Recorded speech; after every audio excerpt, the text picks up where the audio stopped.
In a bold defense that's stirring debate, House Republican leader Mike Johnson explained his characterization of this weekend's protests against President Donald Trump as hate America rallies.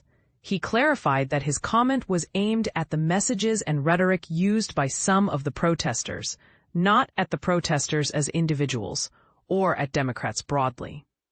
But here's where it gets controversial. Johnson emphasized that he was criticizing the content of the protests rather than the participants themselves.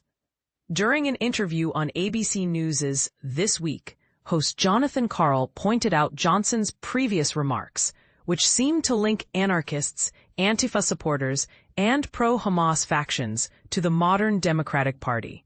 Karl asked Johnson to clarify whether he was equating these groups with Democrats. Johnson responded by denying he called anyone an enemy, but he firmly stated that he believed the protests contained a lot of hateful messaging.